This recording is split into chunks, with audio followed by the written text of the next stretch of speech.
हो सकता है नहीं 17 नहीं 18। अरे गिनती कीजिए ना, एक आगे क्या आता है? एक के बाद 2, हाँ, 3, 4, 5, 6, 6, 7, 8, 9, 10, 11, 12, 13, 14, 15, 16, 17, 18, 19, 20। 21। थक गए ना? माननीय प्रधानमंत्री जी नरेंद्र मोदी जी 53 बार बिहार आ चुके हैं। हमारे साथ युवा शिक्षित अंतर्राष्ट्रीय शूटिंग खिलाड़ी वर्तमान में भाजपा विधायक श्री सिंह जी हैं। जैसा कि आप सब लोग जानते हैं कि बिहार में विधानसभा चुनाव होने वाला है।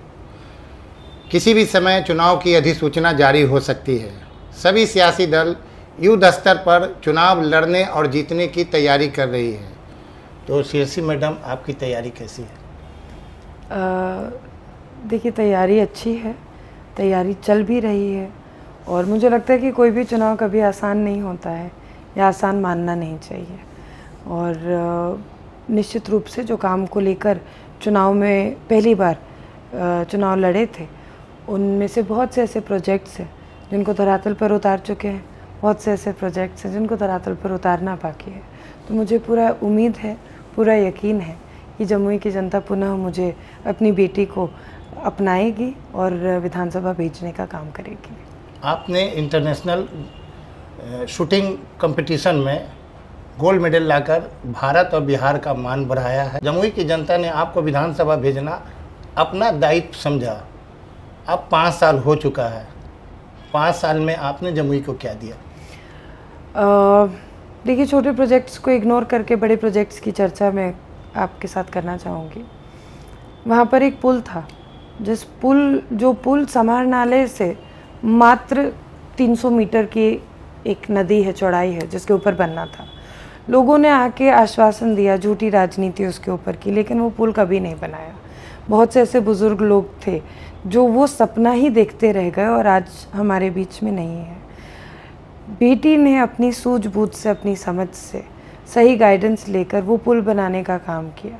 उस पुल से मात्र 16 करोड़ का एक पुल नहीं बना, उस पुल से ज़मीन, बिहार सरकार की ज़मीन को ऐसा कनेक्ट किया कि आज जमुई नगर के क्षेत्र को बढ़ने का एक बहुत बड़ा इलाका मिल गया है और समाहरणालय से नज़दीकी भी बढ़ गई है। तो निश्चित रूप से एक बहुत बड़ा प्रोजेक्ट था जो सिकरिया पुल के नाम से आज फेमस है। उसका स्पिरिचुअल रोड भी है, वो जैन धर्म में मगही पथ के नाम से फेमस है। उसको आज उसी में वो सिकरिया पुल भी आता है। साथ ही साथ खेल के मैदान से आते तो अक्सर सवाल लोग करते थे कि आप तो भारत के लिए, बिहार के लिए खेली, बाकी बच्चे कैसे खेलेंगे। आज 34 करोड़ की लागत से जमुई में स्पोर्ट्स कॉम्प्लेक्स बन रहा है, जिसमें आगे चलकर उसमें ऐसी व्यवस्था की जाएगी कि बिहार के बच्चे, जमुई के बच्चे, आसपास के ज़िला के बच्चे वहाँ प्रशिक्षण भी ले सके, बिहार का, भारत का प्रतिनिधित्व भी कर सके। लोग मेरिटोरियस हैं और उनके जात का या उनके धर्म का वहाँ उस चुनाव में वोट नहीं होता है, तो क्या आपको लगता है कि मेरिट घोटाला हो गया? अगर मेरिट होने के बावजूद भी अगर धार्मिक ध्रुवीकरण या जातीय ध्रुवीकरण की वजह से कोई मेरिटोरियस कैंडिडेट आ जाता है, तो ये कैसा आप समझते हैं? कई बार लगता है, बिल्कुल लगता है, इसमें कोई दो मत नहीं है।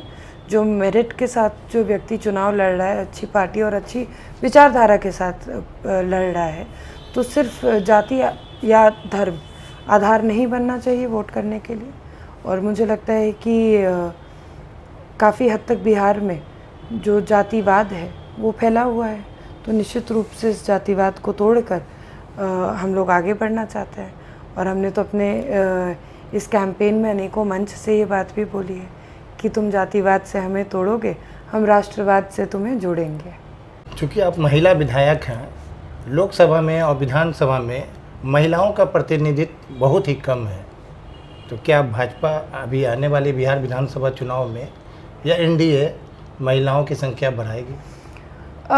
देखिए, ये शीर्ष नेतृत्व से सवाल किया जाए तो ज़्यादा बेहतर रहेगा, क्योंकि अभी मैं उस पोजीशन में नहीं हूँ कि मैं टिकट बांटूँ, तो मुझे नहीं पता। लेकिन निश्चित रूप से जिस तरह से एनडीए की सरकार, चाहे वो बिहार में हो या भारत में हो, जिस तरह से महिलाओं को आगे बढ़ाने के लिए काम कर रही है, बिहार में जिस तरह से महिला प्रतिनिधित्व बढ़ रहा है, निश्चित रूप से इस सोच को विधानसभा का जब चुनाव आएगा तो इस सोच को धरातल पे रखने की आवश्यकता भी है और उतरना भी चाहिए। ये मेरा पर्सनल सोच है। महिला अस्मिता से खिलवाड़ होता है या घरेलू हिंसा होता है या किसी महिला को गाली दिया जाता है माँ की, तब आप कैसा महसूस करती हैं? निश्चित रूप से बहुत बुरा लगता है और मुझे कहीं ना कहीं लगता है कि ये कोई पॉलिटिकल लड़ाई नहीं है, एक मानसिकता की लड़ाई है। आप महिलाओं को कब तक इस तरह से प्रताड़ित करते रहेंगे, दुर्व्यवहार करते रहेंगे, गाली गलौज करते रहेंगे? बेटे के नाम पर कोई गाली क्यों नहीं बनी? जिस तरह की जो बात आपने अभी बोली, तो ये सब मन में ख्याल आता है, बहुत आक्रोश भी आता है उन लोगों के ऊपर जो आज भी इस तरह की हरकत कर रहे हैं। और कहीं ना कहीं मुझे लगता है कि समाज में वो बदलाव की ज़रूरत है।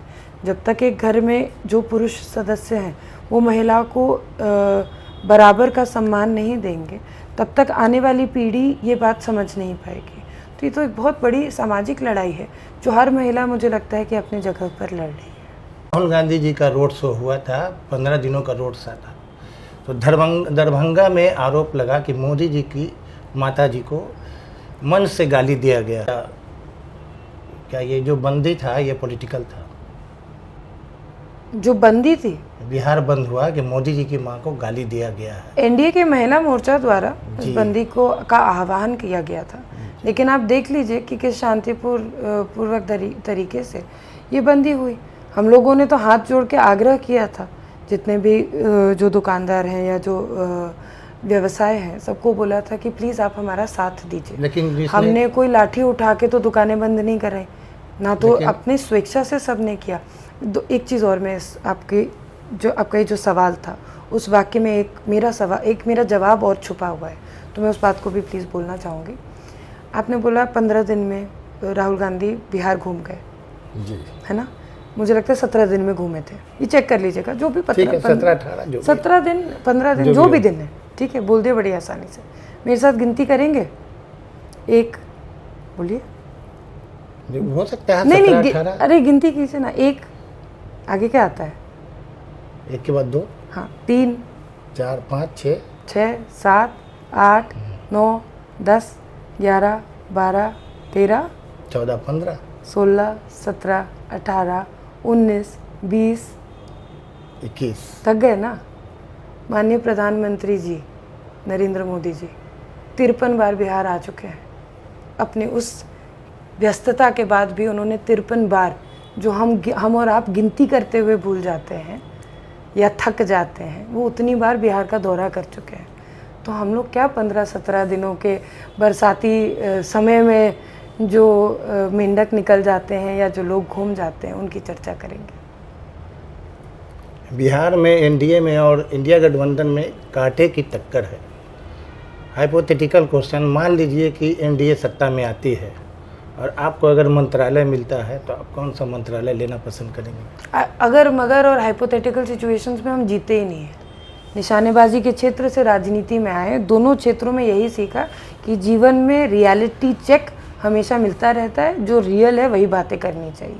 वर्तमान में चुनाव का समय है। सभी पार्टियां जो नई हैं, पुरानी हैं, नेशनल हैं, रीजनल हैं, सभी पार्टियां मजबूती से चुनावी क्षेत्र में लगी हुई हैं और चुनाव लड़ने का प्रयास कर रही है।